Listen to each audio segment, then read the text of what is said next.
Right. Well, good afternoon, everybody. I show 12:15 on my clock, so we're going to get going. And you see our title, or you saw our title there for a second, that we are talking today about facing death with courage and faith. And I'm not sure that's the greatest title in the world. What we're going to start digging into today is actual funeral customs and how we can think those things through from a Christian point of view. So I'd like to start today with a word of prayer, and then we'll begin.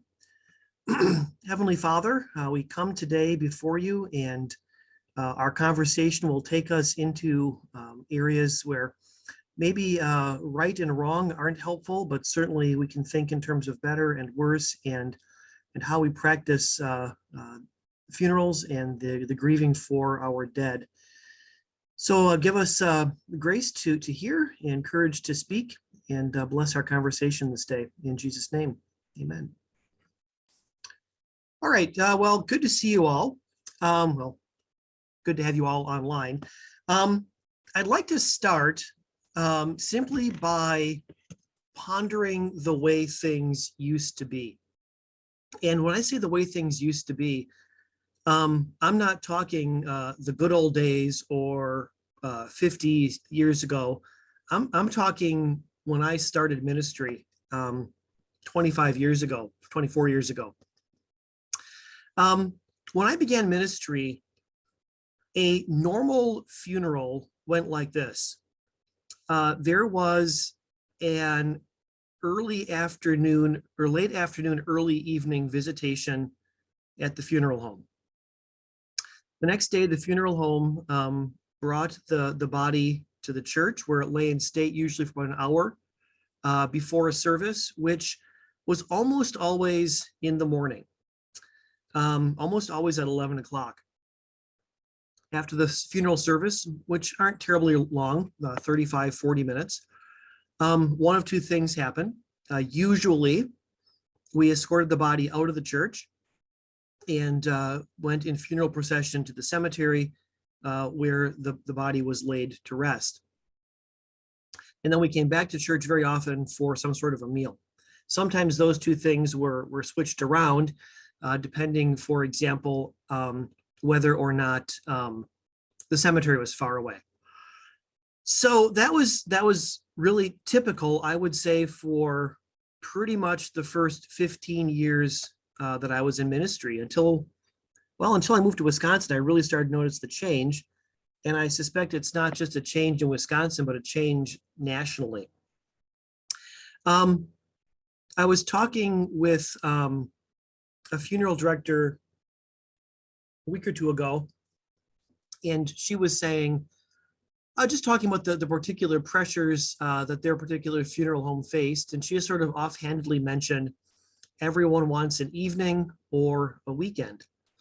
And I've noticed that too. It has been a substantial change from the way that we used to do funerals. Funerals used to always be, like I said, 2-day affairs, visitation, and a morning funeral, a trip to the cemetery, and then a burial. My first church, I served alongside a funeral director named John. I remember this very clearly 20 years later. John absolutely detested Sunday funerals. I mean, he was a super nice guy, as you can imagine. But we had a Sunday funeral one time, and he was just clearly not himself. And I kind of asked him about it. I asked him about it. And I asked, why the trouble with Sunday funerals, and he just looked at me and said, it's the Sabbath. And I thought, well, that's a good point. It's a fair point. And I think it's all sort of a part of having, unfortunately, tried to make death more convenient. And I think that's a thing that has happened to us a lot. That our thinking about funerals, about burials, has been, well, let me just say self-centered. It's been self-centered in terms of the ways that we sometimes instruct our heirs to conduct our funerals. There's a certain sense in which we're thinking about ourselves and what we like. And for our heirs, there's a certain selfishness that we don't want to be inconvenienced by death. So there's a number of issues that we should talk about then in terms of actual funeral practices. And I'm just going to tip my hand to you. I'm going to show you my cards. I favor what you would consider a traditional funeral. I think that on a number of levels, the way that we used to do a funeral with a visitation and then a funeral in the morning and a procession to the cemetery, a full casket, all that, I think all that's better. I'm just going to say that right offhand. I think all of that is better. I think there was a day not that long ago when we mourned our dead in a better way than we do today. And for me, it starts with the body. I think I mentioned to you a couple of weeks ago, my grandmother was not at her own funeral. She'd been cremated. She had been living on Title 19 for years. I mean, her money had run out a long time before she did. So she'd been living on state aid. There was not much of an estate. I don't know if she'd put anything away for in a funeral trust, but she was cremated as a matter of probably economics. And I don't know where her remains were, but they weren't at her funeral. And that's maybe 10 years ago now, and it still kind of sticks in my craw a little bit that was the case. I understand that there's reasons for that, and there was decisions made, and I don't want to really be critical of people who make different decisions than I would prefer. But I have started to think in the last several years why I prefer the things I prefer. And I think that there's some good reasons for it. So to sort of bring you along with me, I would like, first of all, to think about the body from a biblical point of view. So on your screen here is some verses from Genesis 2. This is the creation of Adam and Eve. The Lord God formed a man from the dust of the ground and breathed into his nostrils the breath of life, and the man became a living being. All right, so I'm not a huge fan of the translation dust there. And actually, if you come to church tonight, you're going to hear a little of this tonight as well. So sorry for the repetition. The Lord God formed a man from the dust of the ground. Dust to us is particles. It's the stuff that lands on the furniture and has to get dusted off. So dust here is maybe the loose stuff of the ground, the soil of the ground. Other places in the Old Testament, it is actually translated clay. And maybe that's a better word for it, because the verb there, formed, is a word that an artist would use in sculpting, especially in sculpting an idol out of wood or out of metal. So there is this sense of God forming, shaping, sculpting, molding Adam as from a lump of clay, which fits in with a number of other metaphors in the Old Testament. Now, here's the thing I'd like you to see. He's not a man yet. He's a lump of clay. He's not a human until the second half of the verse, when God breathed into his nostrils the breath of life, and the man became a living being. Having said that, he's not a man without the clay. Okay, so that's important. To be the human that God needs him to be means that he is going to be both a lump of clay, but a lump of clay that is filled with the very breath of God. Body and soul together. That's what makes a person, a human, a human. Body and soul together. The lump of clay and the breath of God. These two things have to go side by side. I think somehow we have come to think of the essential part of a human being as their soul. That's where personality resides, and that's where faith resides, and that's where everything important about our identity resides. And you see it in sometimes the way we talk at funerals. For example, you'll often hear something along the lines of this: that's not really him anymore, right? He's not really there anymore. So we act as if the essential part of the human has left, and the body is just residue, leftovers. But according to the creation account, the body is an essential part of what a human is. God just doesn't sort of blow willy-nilly. He blows into a person he made out of clay. So you have to have the clay, you have to have the breath in order to be a human being.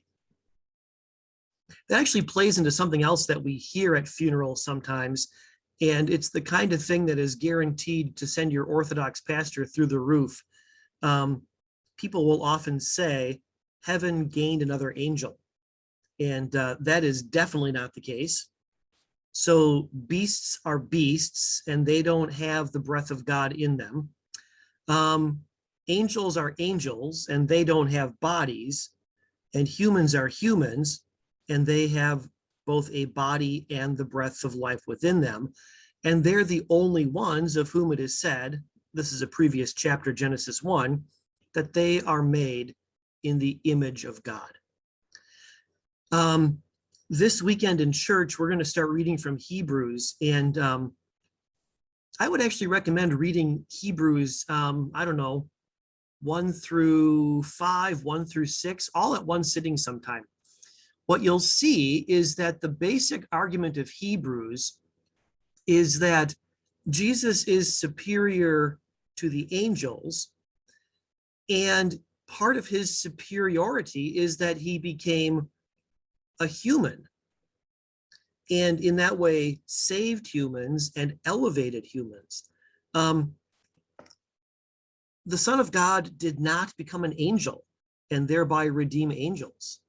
He did not become an animal and thereby redeem animals. He became a human and thereby redeemed human beings. So this whole notion of, heaven gained an angel, I'm too polite to do it, but part of me wants to stand up and yell, you better hope not, because humans are the ones who are redeemed, and humans are body and soul. Both of them are together. So this body is then also going to have a future. So we sometimes look at the body at a funeral as if it's just the leftovers, if it's just the husk of something that really matters. So here's 1 Corinthians 15, Paul's great resurrection chapter. There is so much in here. I've read it and translated many times, and I just find more every time. But notice what he says. So it will be with the resurrection of the dead. The body that is sown perishable is raised imperishable. The body. Now, perishable is a tricky word to translate there, to catch everything about it. Older translations called it corruptible. I would suggest that maybe we do a phrase there. The body that is sown, subject to sickness, decay, and death, is raised no longer subject to sickness, decay, and death. We don't really have much reference to understand that. Once you're past your early 20s, you know that physically you've passed your prime. So most of us live most of our lives with this sense that things are wearing out. Things I did in my 20s were not so easy in my 30s. Things I did in my 30s made me hurt the next day in my 40s. And now that I'm in my 50s, things I did in my 40s make me hurt right away. It's just how it is. We're not as strong as we were. We're not as healthy as we were. We don't bounce back as fast as we were. We live our entire lives sort of on this sense of decline. And sometime towards the end of life, there comes sort of a cliff, and that decline becomes precipitously faster. The body is sown perishable, but it's raised imperishable, no longer subject to those things, no longer winding down, but always young and fit and healthy. And I don't know about you, but that boggles my mind.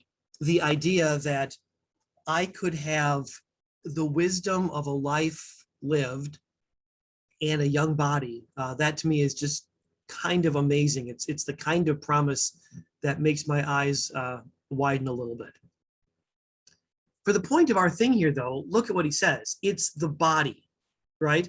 The body is sown, the body is raised. And if you read the rest of the thing, everyone is changed. Verse 53, the perishable must clothe itself with the imperishable, the mortal with immortality. And when that has happened, then the saying that is written will come true. Death has been swallowed up in victory.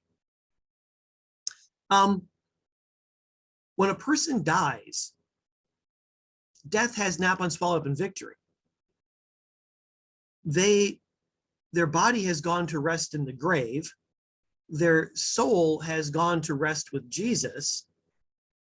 But because their body and soul are apart, they're still dead, right? Dying is not the resurrection of the body. Dying is dying.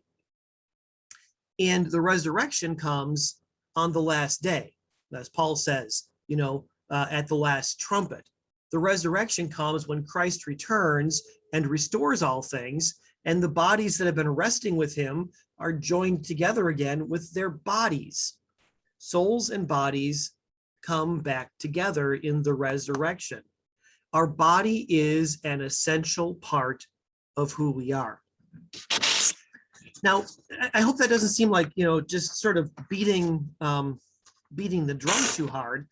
But the point is that the body has a future. And we do well to think that through, that the body has a future. I've lost my mouse here for some reason. I'm not able to find it. There it is. Okay. So it strikes me as very important then that our bodies be at our funerals, because our funeral is a way of giving voice to our grief over the wages of sin, over the punishment that has been gone on. But as Christians, our funerals are also a moment to give voice to our hope. Here's the body right here, but God will raise it on the last day, and we will all be together with the Lord, as Paul says in 1 Thessalonians 4. So the body has a future. It has a future in God's plans and purposes, and it seems to me important that the body be there. Now, given my choice, and if I were emperor of funerals and I got to write all the rules and all the funerals happened the way I thought they should happen, my preference has always been for a body, not a cremation, but a body at the funeral. And someone asked the question yesterday, my preference has always been for an open casket at the funeral, at least at the visitation. So I think you all know my dad died when I was young. I was 15 when my dad died. I can still quite clearly remember the sensation of seeing his corpse, of seeing his dead body. I wouldn't say it haunts me. I wouldn't say I'm, it bothers me. Um, but it made it very real that he is gone. You know, funeral directors can do some really great work, and sometimes we say strange things.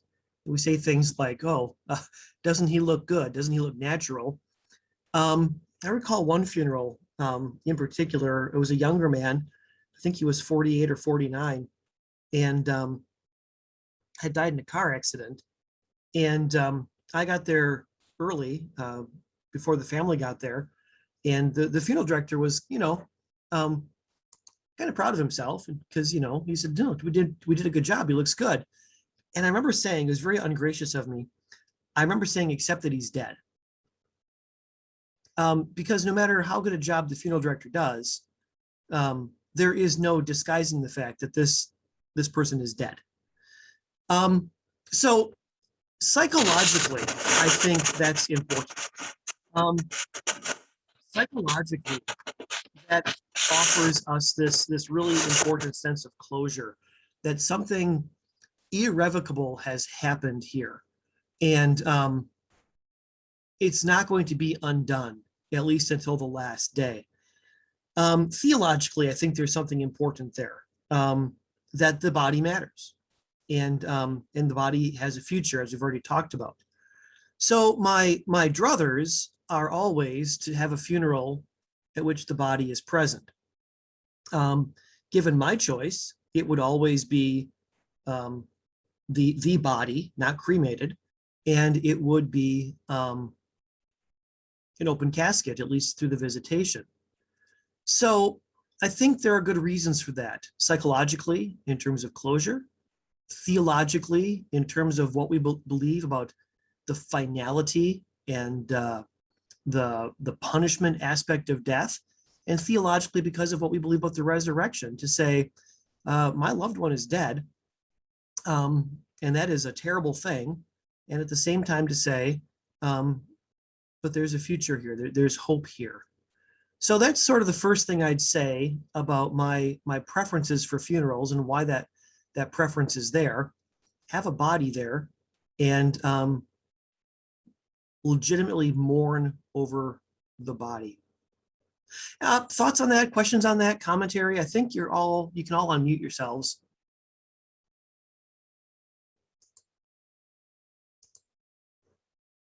Anybody? It gives me closure to see somebody in the casket, to know that they're really dead. I mean, my head knows it. You read the obituary, you miss them around, but seeing them in the casket puts the final thought in my mind that I won't see them anymore on this earth. So I like open casket. Yeah. Although it feels strange to say you like it, right? Yeah. Anybody else? I think too, Pastor, the way you explained it makes a lot of sense. And I can't say that I've ever thought it through that way before, but it really does make a lot of sense. Okay. Thank you. Thank you. The other thing I want to talk about today, about the thing that I would prefer, is that we didn't keep on pushing funerals down the road, down the road. I think part of it is just the prevalence of cremation, which has removed, well, I mean, modern embalming and cremation, those two things together, have removed what I'll call the biological imperative to do a quick funeral. And again, this wasn't that long ago. The usual funeral practice was that the visitation would be within 2 or 3 days, and the funeral would be within 3 or 4 days. Of course, there was a time before the advent of modern embalming, before the advent of cremation, that you had to do that because the body would decay. And you think about the story of Jesus going to Lazarus's tomb, and it's the 4th day, and Jesus says, "Open it up," and everybody's like, "Ooh, it's gonna smell." So that's the biological imperative that we used to have. And now we don't have it, so we can push it down and wait until it's convenient. And I would just put out there, death is the ultimate inconvenience. And somehow to try to tame it, domesticate it, is not helpful. Here's a poem, and you may have seen this before. If you've ever seen the movie Four Weddings and a Funeral, Three Weddings and a Funeral, Three Weddings and a Funeral, this is quoted in it at the funeral. It's a poem by it's a 20th century Irish poet. I think he's Irish, maybe he's British.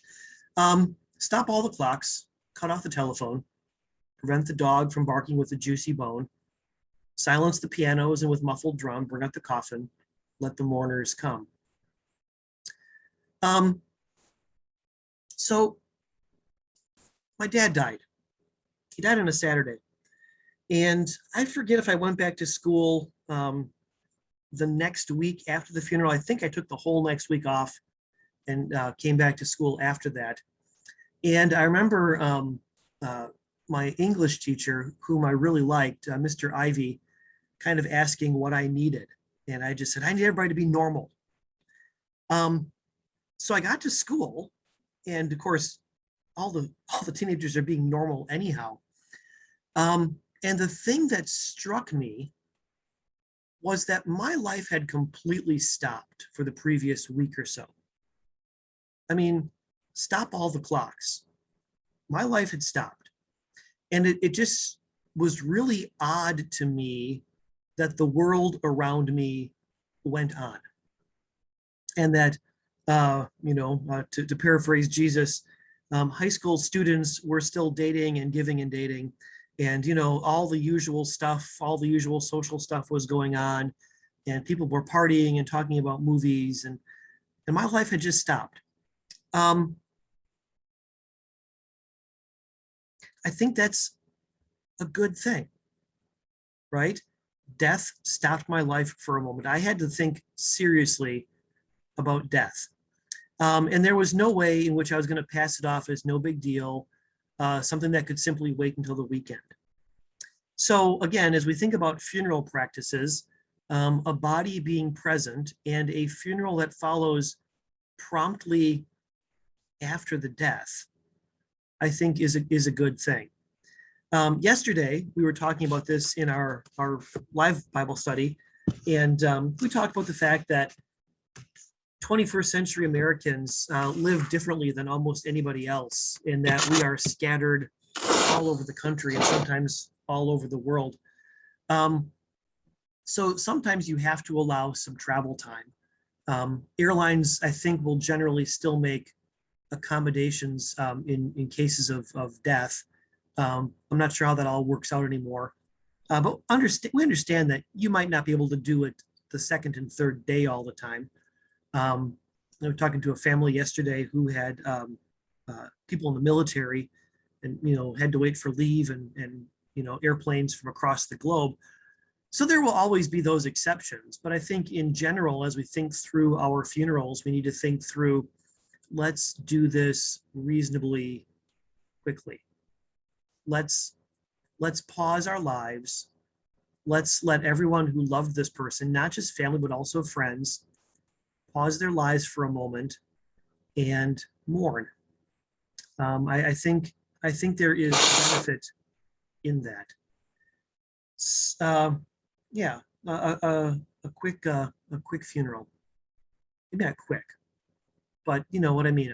A sort of traditionally close-in funeral. I think psychologically it's healthy as well. I think psychologically, pushing off the funeral and then renaming it a celebration of life deceives us into thinking that maybe it's not real, and we haven't faced up to it in the way that we need to face up to it just yet. So that would be a second thing I would talk about, is stopping the clocks and letting death have its moment. I've actually got several bullet points here, and maybe the first one, I haven't got a slide for it, but a prompt funeral shows appropriate respect for death. And that might seem a weird thing to say, but death is, Paul says in 1 Corinthians 15, our last enemy. It is our great enemy.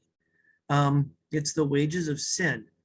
And evil or not, it is powerful, and therefore we ought to at least acknowledge it. So I think a prompt funeral offers a chance for showing respect to death. After that, I would just run through some things that you've already actually kind of talked about. I'm a little off order here. But being at your own funeral in some format shows appropriate respect for the created body. At the graveside, as we bless the body for the last time,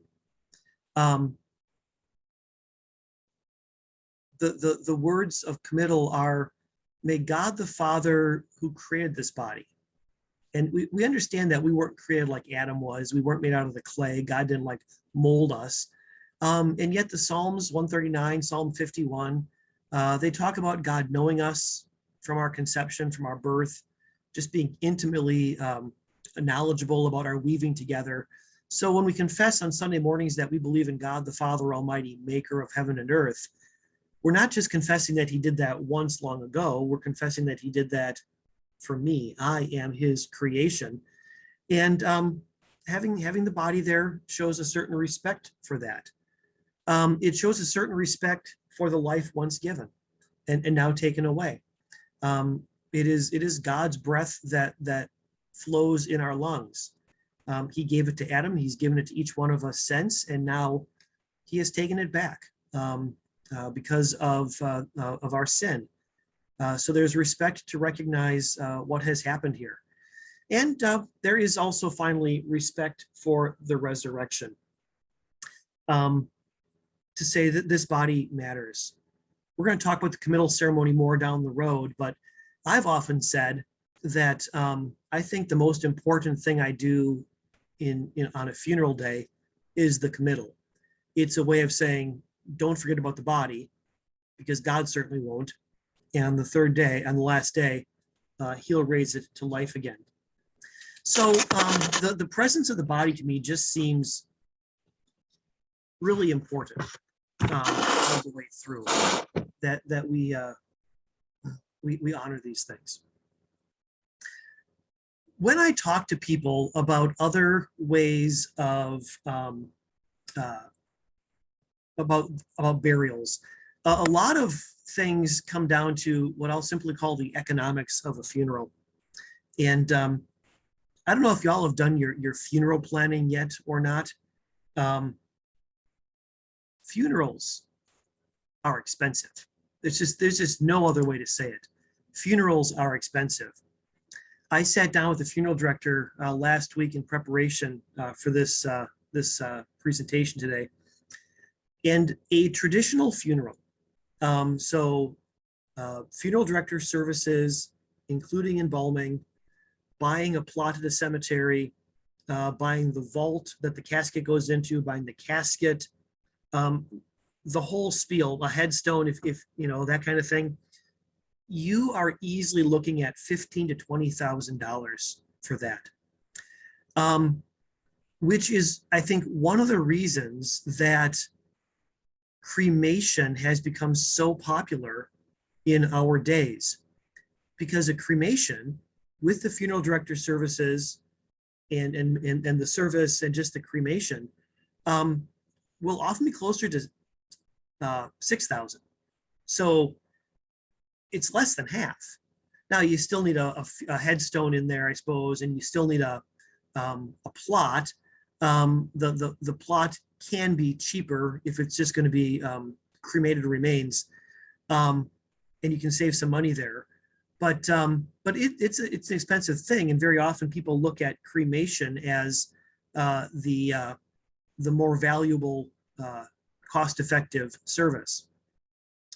Which honestly, I'm gonna say this to you just to be completely fair.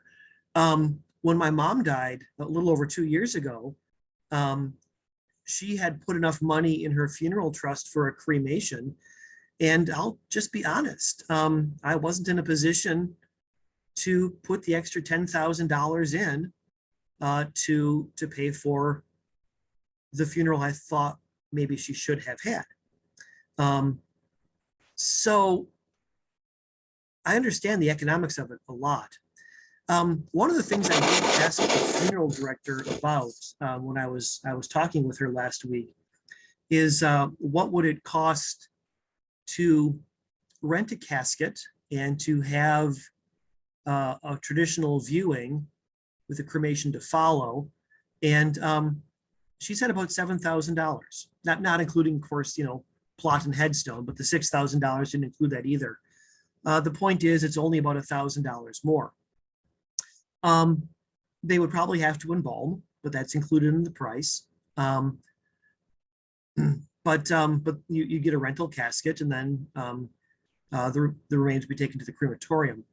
That surprised me. I thought that would have been more, but as I think this through, I'm thinking that is something I think maybe we should think about more often. That there will be a visitation and a chance to honor the body, even if we do cremate then to save the money on the rest of the things, the rest of the service. Because I think it's important to say the church doesn't think that cremation is like sinful or anything. Our church body has not really taken a stand one way or the other. There was a day, a generation ago, when Christian churches frowned on cremation because cremation felt like a denial of the resurrection. We're going to burn up the body so that God can't do anything with it. But of course, we come to realize that's a little silly. All cremation is doing in one way is sort of speeding a natural process along. So the church doesn't have a moral problem with cremation, but I do think that as cremation has become more and more prevalent, and I think something like 50% of all U.S. funerals are by cremation now, might be higher. We've lost something in terms of what we confess as Christians and how we mourn as humans. So I thought this idea of a rental casket might actually be a good idea. Something to think about. There's one other option if we want to talk about the economics of a funeral, and it's a newer idea, but it's one actually that I'm finding kind of intriguing, and that is, if you see down here in the bottom of the screen, what they call a green burial. This is relatively new. I've only bumped into this in the last maybe 6 or 10 months, maybe a year, as some of our professors at one of our seminaries have written about it. A green funeral, either the body is not embalmed or it is embalmed using more ecologically friendly chemicals. Of course, the usual embalming solution is mostly formaldehyde, and you can imagine that ain't great for that's not great for the groundwater. No embalming or a more ecologically friendly embalming, a funeral that follows quickly thereafter, and then the body is buried, but there is no vault and there is no casket. There is a sort of biodegradable box that the body is buried in, but no $5,000 casket. I asked about that as well, and hold on to your seats. She quoted me $5,000, and that includes the plot. There's only a handful of cemeteries in Wisconsin that allow green burial, although it's becoming more prevalent. I've been listening to this and thinking it's economical, it's responsible, and it sort of checks the boxes that I think need to be checked in terms of giving death its due and honoring the body and confessing the resurrection. So I got to tell you, I'm intrigued by the idea of green burial. Yeah, I don't know. It's something out there that says, you know what, that seems to solve an awful lot of the things that we've worried about in terms of debt. So that's my presentation for today. If there's sort of two takeaways, it's that we have to find ways to honor the body, and we have to, be willing to honor the brute reality of death in our funeral practices. So we got a couple minutes here if you guys have thoughts or questions or follow-ups, personal stories, anything. I just wanted to ask if a person funds their own funeral, puts out the parameters for what they'd like at their funeral, and then the person dies, and then the relatives come in and say, no, we don't want to do that. What do you do? That, Carolyn, that would be a question better directed to a funeral director who has to actually deal with that. As I understand it, I mean, I don't think that the directions you make with a funeral home are legally binding. So I think if a person wanted to ensure that all their desires were followed to a T, you'd have to write some sort of a legal document. And pre-planning with the funeral home is not that. It's an expression of wishes. You'd have to clarify that with a funeral director directly. I will tell you that I was talking to Shimon Funeral Home last week, and they did offer to come out and do a seminar on funeral planning. So if there's any interest in that, I'd be happy to set that up. But I would hate to invite them out and have like two people show up. Just so you know, I'm not asking for myself. I know that my kids will follow my directions or I'll haunt them from the grave. But it had happened one other time with a friend of mine who I know she had written it all out, and then I went to the funeral and it was like, it really wasn't a Christian funeral. It was a burial. And I thought, oh my Lord, please forgive those kids, because she did not go out in the Christian style she wanted to. So whatever. Thank you. Yeah, I think I'm not sure where I said this, if it was here or in our live action one. I think I said it a couple of weeks ago. I think if you're going to pre-plan, you should let your kids know what the absolute most important things are to you, right? So for example, for my kids, I would tell them, it is absolutely most important that I am buried out of the church. I mean, I've given my whole life to this place. That's the most important thing. If there's no other wish of mine that you will honor, please honor that one. So you have to sort of be clear with your heirs and survivors what is most important. And I think sometimes with funeral planning, we get wrapped up in details and maybe forget to say, listen, my faith is the most important thing to me here. So please honor my faith at the end. I would have, if I would have had the 10 G's sitting around, I would have circumvented my mother's directions and done a different kind of funeral. For me, it was an economic decision. I didn't have the 10,000 sitting around. In defense, I've got 3 kids in college, or had at the time. So part of me also wants to say funerals are for the survivor, not for the deceased. So you have to sort of find this balance with your descendants, with your survivors, to say, this is the most important thing. Please honor this. Here are some other things I might like, but if there are things that meet your needs better, go for it. So a certain balance of clear expectation and permission giving, I think might help in some cases, not all cases.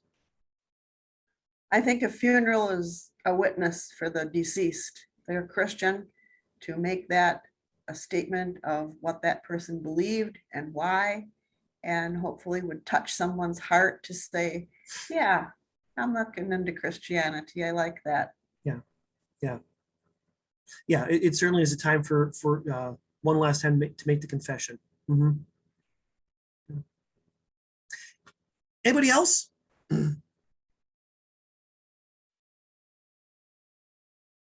Okay, just again, repeating, these are my preferences. I think I've got good reasons for them, but we're not talking right and wrong.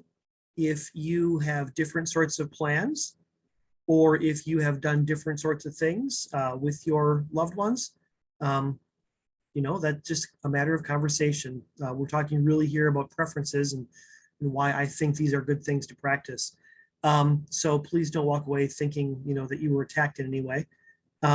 Next week, we're going to come back and we're going to talk a little bit more about funeral practices and some of the things that surround that. So if I've raised questions in your minds about anything else and you want to contact me, send me an email, give me a call, whatever works for you. And thank you again for tuning in this afternoon.